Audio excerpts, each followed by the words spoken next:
Okay, நாங்கள் 3 பேருமே வந்து காலேஜ் ஆஃப் ஃபைன் ஆர்ட்ஸில் படித்தோம். 3 பேருமே வந்து ஒரு என்ட்ரன்ஸ் எக்ஸாமுக்காக படிக்கிற ஒரு டியூஷன் சென்டரில் வந்து 3 பேருமே ஃபர்ஸ்ட் டைம் வந்து மீட் பண்ணோம். 3 பேர் இல்லை, 4 பேர் 5 பேர். அதில் வந்து பிரபுன்னு ஒருத்தர் இருக்கான், அவன் வந்து இப்போ ஆசிரியராக இருக்கான். அண்ட் வந்து அட்டகத்தி சிவான்னு ஒருத்தர் இருக்கான். இப்போ நாங்கள் தான் ஒரு 5 பேர் ஒன்றா சேர்ந்தோம். அதுக்கப்புறம் வந்து எங்களுடைய காலேஜ் லைஃப் வந்து நடந்தது. அவங்க 2 பேருமே அனிமேட்டர்ஸ். ஆக்சுவலி காலேஜ் ஃபர்ஸ்ட் இயர்ல நான் வந்து டைரக்டர் ஆகணும்னு முடிவு பண்ணிட்டேன். அவங்க 2 பேர் தினகரும் ஜெயும் முடிவு பண்ணது வந்து அனிமேட்டர் ஆகணும்னு தான் முடிவு பண்ணானுங்க. ஒரு பயங்கரமான அனிமேஷன் படம் பண்ணணும். தினகருக்கு ஆசை வந்து பயங்கரமான அனிமேஷன் படம் பண்ணணும்னு ஆசை, ஜெய்க்கும் அதுதான் ஆசை. ஆனா நான் வந்து ஃபர்ஸ்ட் இயர்ல இருந்தே வந்து நான் டைரக்டர் ஆக போறேன், நான் வந்து ஃபிலிம் தான் எடுக்க போறேன். ஆனா வந்து நான் ஃபர்ஸ்ட் இயர்லேயே நாங்கள் என்ன பண்ணோம்னா வந்து நான் கொஞ்சம் புத்தகங்கள் படிக்க ஆரம்பிச்சேன். அப்புறம் வந்து என்னுடைய அரசியல் நான் என்ன பண்ண போறேன், பொலிட்டிக்கலா என்னுடைய நம்பிக்கை என்ன, அப்புறம் பாபா சாஹேப் அம்பேத்கர் மீது எனக்கு இருக்கிற ஆர்வம், இதை பத்தியெல்லாம் வந்து நான் அதிகமா இவங்க கிட்ட தான் நான் டிஸ்கஸ் பண்ணியிருக்கேன். அண்ட் ஜெய் கிட்டையும் வந்து தினகர் கிட்டையும். அண்ட் தினகர் ஜெய் நான் 3 பேரும் வந்து நிறைய பயணிச்சிருக்கிறோம், நிறைய பேசியிருக்கிறோம். அண்ட் வந்து நான் பார்க்குற படங்களை அவங்க கிட்ட நிறைய நான் வந்து அவங்க கிட்ட வந்து டிஸ்கஸ் பண்ணியிருக்கேன். அண்ட் வந்து எனக்கு ரஷ்ய இலக்கியங்களை இன்ட்ரடியூஸ் பண்ணது வந்து தினகர் தான். தினகர் தான் வந்து ரஷ்ய புத்தகங்களை வந்து படிச்சுட்டு அவன் தான் வந்து சொல்லுவான், சின்ன சின்னதாடி இது பரா இது நல்லா இருக்குடா. அவன் என்ன பண்ணுவான்னா வந்து இந்த ரஷ்ய இலக்கியங்கள் இந்த ராஜக பதிப்பம் டிரான்ஸ்லேட் வந்து ரொம்ப கம்மி விலையில கிடைக்கும். 3 ரூபாய் 5 ரூபாய்லாம் அவங்க வந்து அவன் வாங்கி படிச்சுட்டு இருப்பான். எனக்கு திடீர்னு ஒரு நாள் சொல்லலாம், அடே இந்த மாதிரி செம சூப்பரா இருக்குடா, இதை படுறான்னு சொல்லிட்டு அவன் தான் இன்ட்ரடியூஸ் பண்ணான். லைக் நான் ஃபர்ஸ்ட் படிக்க ஆரம்பிச்சேன் இந்த டீம்ல, நான் பெருமையா சொல்லிப்பேன். நான் படிக்க ஆரம்பிச்சதுக்கு அப்புறம் அவனை இவங்க கிட்ட வந்து நான் வந்து படிக்க நான் சொன்னேன். அப்புறம் அவனுங்க படிக்க ஆரம்பிச்சானுங்க. அப்புறம் அவங்களும் படம் பார்த்தானுங்க, நானும் படம் பார்த்தேன். ஆனா நான் வேலைக்கு போறதுக்கு முன்னாடி அவனுங்க வேலைக்கு போயிட்டானுங்க. 2 பேருமே நல்லா சம்பாதிக்க ஆரம்பிச்சாங்க. நான் வந்து காலேஜ் ஆஃப் ஃபைன் ஆர்ட்ஸ்ல வந்து ஃபைனல் இயர் படிக்கிறப்போ வந்து தினகர் ஜெய் வந்து ஒர்க் பண்ண ஆரம்பிச்சிட்டானுங்க, அனிமேட்டரா போயிட்டானுங்க. காலேஜ் முடிச்ச உடனே வந்து தினகர் பயங்கர நல்ல சேலரியில வந்து வேலைக்கு போயிட்டான். லைக் வந்து எனக்கு வந்து அசிஸ்டன்ட் டைரக்டரா 3000 ரூபாய் கூட சம்பளம் இல்லை அந்த டைம்ல. ஆனா அவெல்லாம் 5000 ரூபாய் 20000 ரூபாய் அந்த டைம்ல வாங்கிட்டு இருந்தோம். நமக்கு ஒரு சின்னதா டே அவனுங்கெல்லாம் நல்லா ஒரு இடத்துக்கு போயிட்டானுங்க, நம்ம நல்லா பண்ண போறோம் அப்படின்லாம் யோசிச்சிருக்கேன். ஆனா என்னன்னா அந்த யோசனை அப்படின்றது வந்து நம்மளும் வந்து கரெக்டான இடத்துக்கு போகணுன்றதை நோக்கி தான் நகர்ந்தது. அண்ட் வந்து நான் வந்து அதுக்கப்புறம் வந்து சினிமா இண்டஸ்ட்ரியில வந்து இருந்து அப்படியே ஸ்லோவா வந்து நான் படம் பண்ண வந்து ஆரம்பிச்சதுக்கு அப்புறம் ஒரு 2 வருஷத்துக்கு அப்புறம் திரும்பி திடீர்னு வந்தானுங்க. ஒருத்தவன் தான், டேய் நான் வந்து டைரக்டர் ஆக போறேன்டா அப்படின்னா. யாரு தினகர் வந்து ஸ்டார்ட் பண்ணா. டேய் எனக்கு வந்து சமூகம் வச்சு ஒழுங்கா டென்ஷனோட நீ வந்து அனிமேட்டர் ஆகணும்னு தான் சொன்ன, அனிமேஷன் படம் பண்ணு அப்படின்னு சொன்னா. அப்புறம் அவன் என்ன பண்ணா, இல்ல எனக்கு கொஞ்சம் யோசனையா இருக்குன்னு அவன் சொன்னான். அப்புறம் இவன் வந்துட்டு திரும்ப நானும் வந்து டைரக்டர் ஆக பண்றா அப்படின்னு சொன்னான். ஏன்டா நீங்க வந்து அனிமேஷன் தானடா படிச்சீங்க, அங்கேயே இருங்கடா, அனிமேட்டர் படம் பண்ணுங்கடா, அது பயங்கரமான வேர்ல்டுடா, வேர்ல்ட்ல வந்து பெரிய லெவல்ல வந்து அனிமேஷன் படம் எல்லாம் பயங்கரமா பண்ணிட்டு இருக்கு, நீங்க அதை பண்ணீங்கன்னா கொஞ்சம் நல்லா இருக்குடான்னு சொல்லி தினகர் என்ன பண்ணனா கொஞ்ச நாள் வந்து அனிமேஷன் படம் பண்ணலாம்னு சொல்லிட்டு அப்படியே ட்ரை பண்ணிட்டு இருந்தான். ஸோ இதுக்கப்புறம் என்ன பண்ணனா இவங்களால முடியல. அவன் ஒரு நாள் வந்து ஜெய் வந்து டென்ஷன் ஆகிட்டான், டே என்னை வந்து நீ வந்து சேர்த்து ஃபர்ஸ்ட் ஜெய் நீ சேர்ந்தே அவன் சேர்ந்தானடா, அவன் சேர்ந்தான்.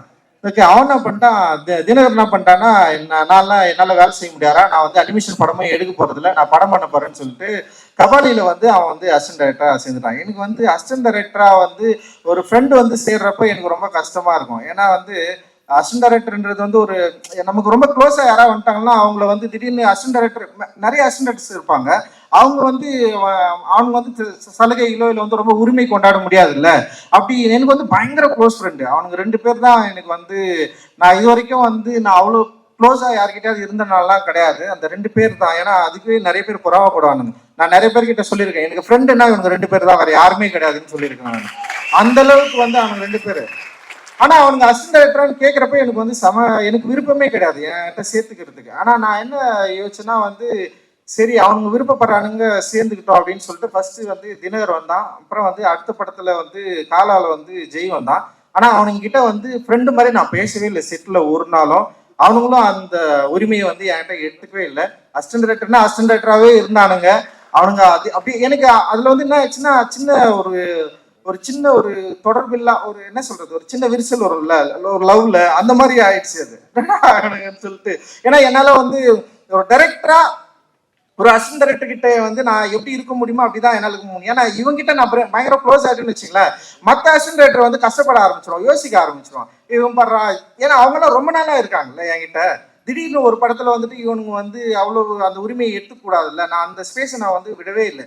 அவன் அப்போ வந்து அசிஸ்டன்டாகவே வச்சிருந்தது வந்து அது ஒரு யோசனை தான். அது சரி அப்படியே வச்சிருந்தேன். சரி ஓகே. அதுக்கப்புறம் தான் வந்து அவனுங்க வந்து படம் பண்ணணும்னு சொல்லிட்டு முடிவு பண்ண 2 படம் ஒர்க் பண்ணானுங்க. 2 பேருமே அவன் படம் பண்ணணும்னு முடிவு பண்ணானுங்க. சரி நீங்க படம் பண்ணுங்கடா அப்படின்னு சொன்னேன். அண்ட் வந்து ஆனா ஜெய்யை பொறுத்த வரைக்கும் எனக்கு எப்படின்னா அவன் இவ்வளவு கொடூரமானவன் எனக்கு தெரியும். பயங்கர கொடூரமானவன் தான் அவன். ஆனா வந்து அந்த பிருத்திவி தான் ஜெயின்னு எனக்கு முன்னாடியே தெரியாம போயிடுச்சு.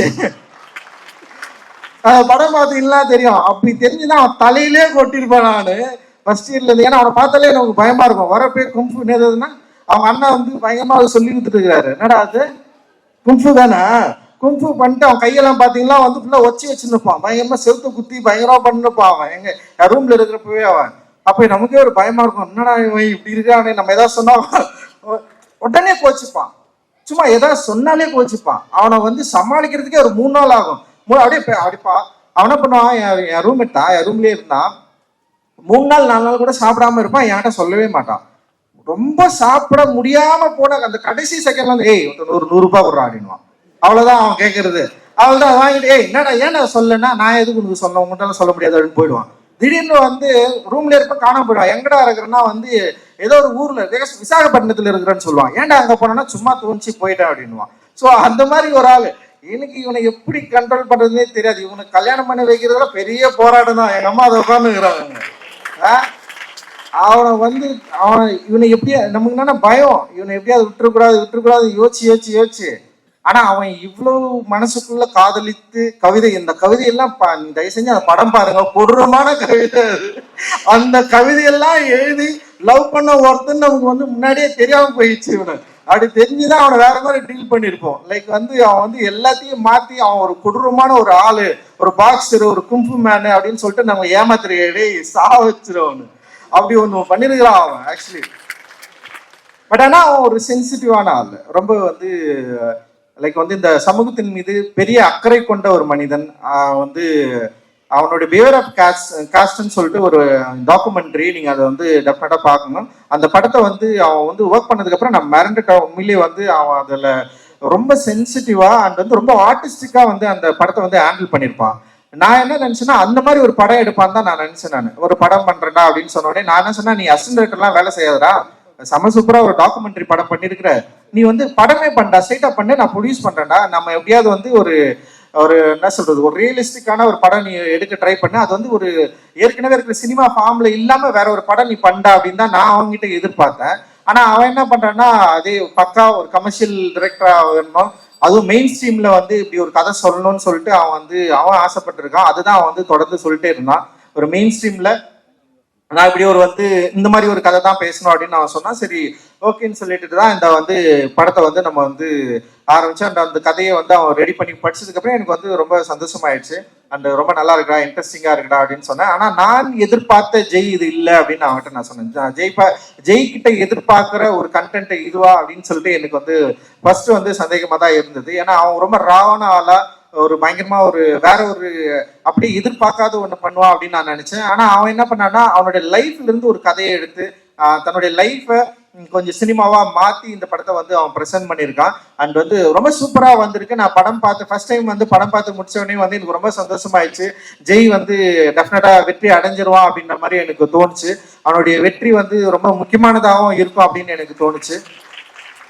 நிச்சயமா வந்து இந்த படம் ஜெய்க்கு வந்து ஒரு ஒரு நல்ல முகவரியை கொடுக்கும். ஜெயோட ஸ்டார்டிங் அப்படின்றது வந்து இந்த படத்துல இருந்து ரொம்ப சூப்பரா வந்து இருக்கும் அப்படின்னு நான் வந்து நம்புறேன். நானு பாதகம் செய்பவரை கண்டால் நாம் பயங்கொள்ளலாகாது பாப்பா, மோதி மிதித்து விடு பாப்பா, அவர் முகத்தில் உமிழ்ந்து விடு பாப்பா. அண்மை செய்திகளை உடனுக்குடன் தெரிந்து கொள்ள இணைந்திருங்கள் இயம்நாடு தொலைக்காட்சியுடன்.